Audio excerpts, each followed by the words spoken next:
She kissed your cheek like a peasant bows to a king, not for love, but for permission to survive. You didn't see the crown she carved for you from her silence. It wasn't gold, it was made from her withheld words, her rehearsed obedience, her secret calculations. She never said she liked control, only that she hated chaos. But your indifference was the order she knelt for, your cruelty, the gospel she recited when no one watched. You think dominance is loud, like a roar, but she hears it in your stillness, in how you withhold reaction, in how you nod not to agree, but to dismiss. You don't touch her unless you choose to. You don't flinch when she weeps. That absence, it's what shapes her fantasy, and when you pull away slowly, she follows faster. You were never her lover. You were her empire. If that truth already knows you, then let it echo in silence. Like the video. Leave your shadow in the comments. Subscribe and remain unreadable. What she truly worships is not attention, but restraint disguised as cruelty. She first notices your silence, not your strength. Not the flex of your jaw, nor the curve of your shoulder, but the stillness in your eyes that does not adjust itself for her comfort. While the others softened their voices, bent their spines, and offered compliments like fresh meat to a temple, you did not move. You allowed the moment to breathe without attempting to fill it. And in that pause, sharp, cold, and unresolved, she felt the burn of her own reflection. That's when she began to orbit. Your absence of approval was your coronation. Each time you failed to praise her, she grew more devout. She began to measure herself not against other women, but against your indifference. When you ignored her laughter, she questioned her worth. When you looked past her dress, she questioned her beauty. She began to wonder who had held your gaze before her, and what power they must have possessed to make you look twice. She did not feel less. She felt challenged. The cruelty wasn't in what you did. It was in what you didn't need to do. Men who dominate do not chase. Because they know something darker, the one who withholds becomes the architect of longing. You wore indifference not as a mask, but as a weapon, and it cut deeper than desire. You never told her she was beautiful, but you let your silence hang long enough for her to ask why you didn't. You didn't punish her mistakes, you simply withdrew, letting the void punish her for you. This was not neglect. It was strategy. To give too much is to make yourself edible. You chose to be a famine, and so she came crawling for crumbs. Every time she leaned closer, you leaned back, not out of spite, but out of rule. She began to anticipate that law as if it were divine. She rehearsed how to earn your attention before she earned your affection. She crafted her sentences carefully, learning your tastes like a scholar studies scripture. When you finally did nod, finally did let your eyes linger, she trembled not with pleasure, but with victory. Your approval had become currency, and she had bled for it. You didn't love her. You didn't need to. You reigned instead. You offered consistency through coldness. You let her know that begging would earn nothing, that screaming would echo unanswered, and that your silence was a kingdom she could never rule, only serve. You never argued. You never explained. You let others speak and watched their need for validation betray them. Meanwhile, you held your tongue like a scepter, and it ruled louder than their noise. She once dated boys who gave gifts, who offered affection like discounts, who folded at the sight of her tears. She destroyed them not because she wanted to, but because she could. Their love was too available, their power too eager. But you stayed seated while she spun. You didn't even flinch when she tried to provoke you. That was when she truly crumbled. The moment she realized your silence could not be broken, she bowed. You see, dominance isn't taught. It's revealed when a man stops auditioning, when he no longer performs for applause, when he is the silence that judges all noise. She doesn't crave validation, she craves hierarchy, and if you will not play beneath her, you become the god above her. So she watches you in rooms where others speak, watches you observe rather than react, watches how you allow others to overextend themselves while you lean further into mystery. You don't flirt, you allow attraction to decay in confusion. You don't chase, you become the puzzle that keeps rearranging. And still, they return. Because your absence offers more imagination than their presence ever could. One night, she stares at her phone. You haven't texted in days, not in cruelty, not in pettiness, but in simplicity. You do not seek her, and so she creates new ways to be noticed. She posts, she provokes, she pretends to be indifferent. But every hour she performs, she is kneeling. Every selfie, every delayed reply, every passive comment, all kneeling.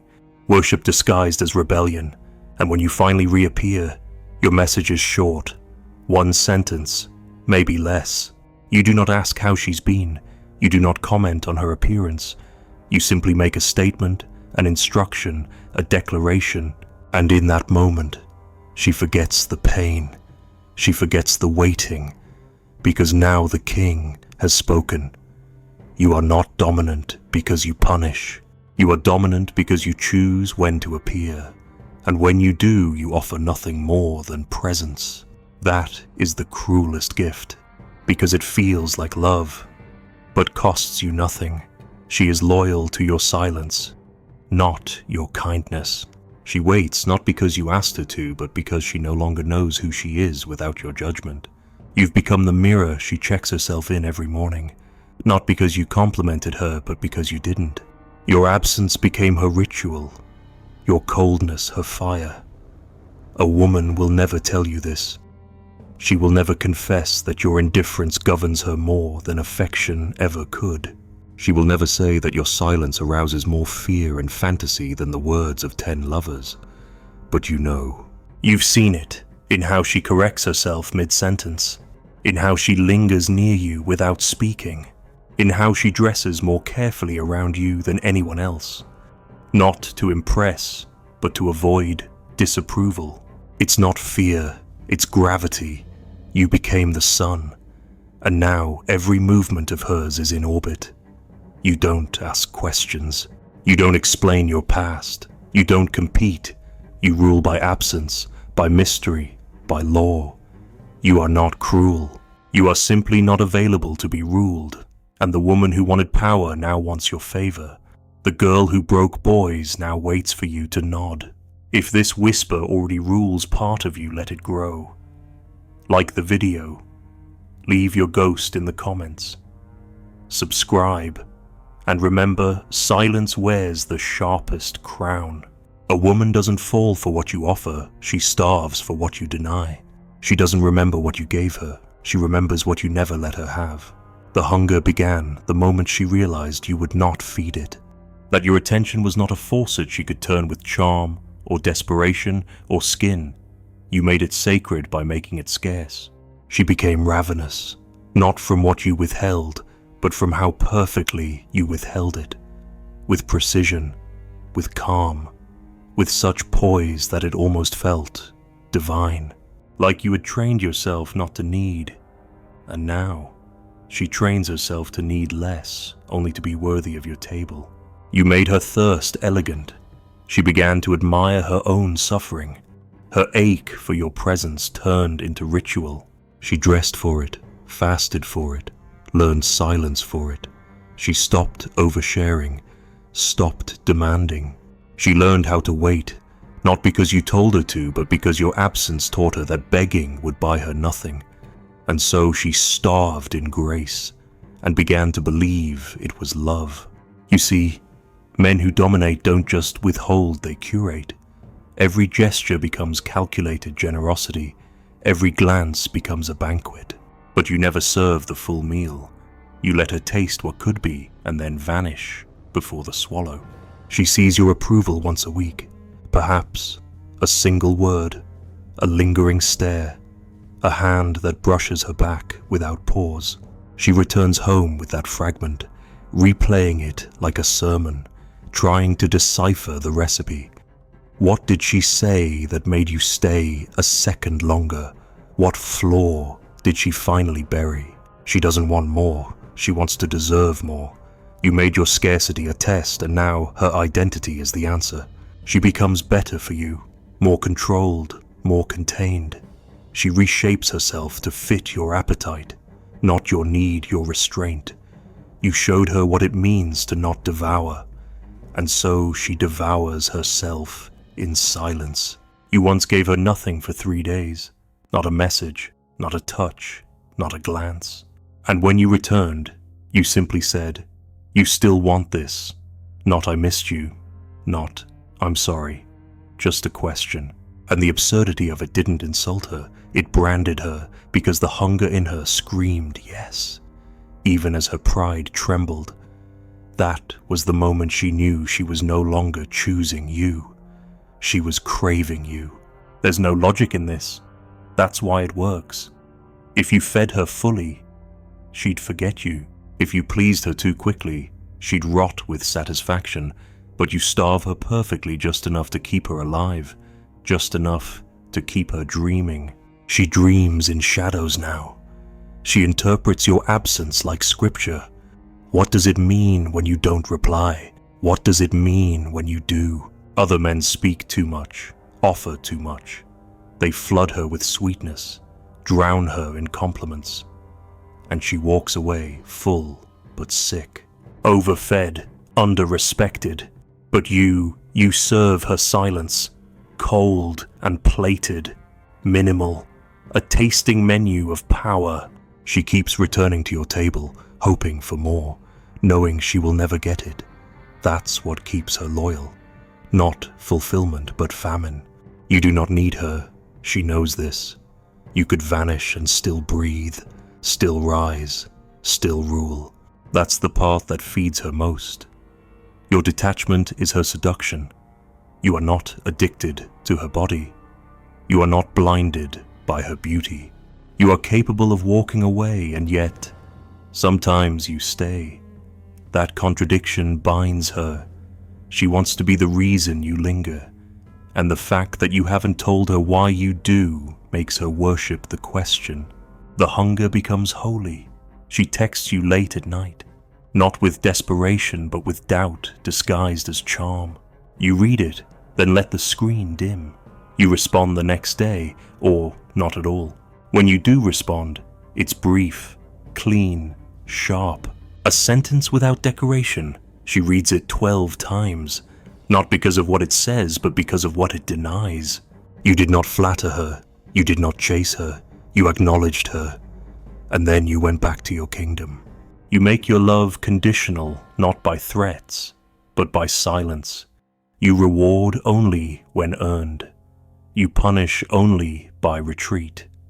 And she learns. She learns what pleases you without you ever saying it. That is the mark of control when they begin to shape themselves in anticipation of your moods. Without commands, without rules, just a quiet hunger that grows in the absence of your gaze. One day, she cries, not because of what you did, but because of what you didn't. You were near. You could have comforted her, could have given warmth, but you didn't. You stood still, like stone, and in your stillness, she remembered every man who had broken for her, every man who had held her too soon, and how she had grown bored of them, but you stood there, unmoved.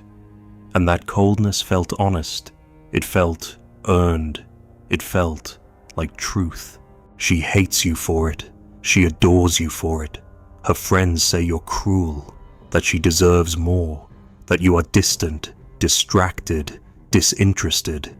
And she agrees out loud. But in her private mirror, she rehearses her next move. She edits her sentences. She restrains her emotion. She fasts from affection because she is learning your language, the language of kings, the dialect of hunger. You never told her to change, but she does, because she wants to be your exception, the one you finally feed. the one you finally break pattern for. That is the lie she swallows every night, and it keeps her hungry. But you never will. You cannot. Because once the feast is served, the kingdom collapses. Once the mystery is solved, the worship dies. You are not withholding love. You are preserving it in absence. That's what she doesn't understand. Her desire for you only survives in the echo. So you stay just out of reach. A shadow in the next room. A locked door with warm light behind it. She presses her ear against it, hears your footsteps, hears your breath, and still you do not open it. She returns each night, starving, and that hunger becomes her loyalty. If this echo already lives in your spine, let it speak. Like the video, leave your mark in the comments, subscribe, and keep the table half empty. She tests your love not by how you serve, but by how you rule. She never asked for a king, but she bows every time. In the quiet architecture of her gaze, there is always a test not of your kindness, but of your command. You think she wants love, but she's watching for sovereignty. A woman doesn't offer her soul to the one who serves her. She gives it to the one who knows how to rule without asking, who commands her respect before earning her affection. She doesn't want a partner. She wants a presence so complete that it makes her knees forget their strength. You enter the room like it belongs to you, and she studies your posture. You don't rush. You don't scan for her approval. You speak when it matters, and when you don't, the silence thickens. She feels the gravity shift. This is your throne room, even if it's just a hallway, a dinner table, a quiet conversation between strangers. She tests your command with tiny betrayals, a flirt with another man, a subtle insult, a delay in her response. And when you do not react, when you do not break character, she feels it. The mirror tilts. She doesn't test because she doubts you. She tests because she wants to believe that your dominance isn't a costume, that it isn't skin deep, that it isn't weak underneath. So she throws storms at your calm, daggers at your dignity, and you don't dodge. You let the blade glance your cheek, not because you are immune, but because you are immovable. That's the moment she sees it, the reflection she was looking for, the unshaken man, because she already knows how to tame affection. What she craves is the one who can withstand her storms, who doesn't flinch at her chaos, who holds the frame while she thrashes inside it. She will never say this. She will say she wants softness, that she wants to be held, but if you give it too soon, she recoils. Not because she is cruel, but because she cannot respect what surrenders too early. You speak like the ground speaks rarely, and with weight. Your words are not emotional currency, they are decree. When you tell her she disappointed you, you don't raise your voice, you lower your gaze. You make her feel the weight of her own performance, and she cannot bear it, because she knows what you are. A man who holds court with his silence.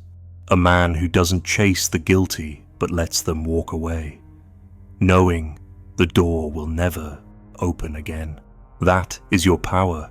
You are always willing to walk away, not in spite, not in manipulation, but in law. You don't plead, you declare. And she begins to learn the rhythm of your rule, not through punishment, but through the cost of losing your presence. That's the difference. You don't withhold love.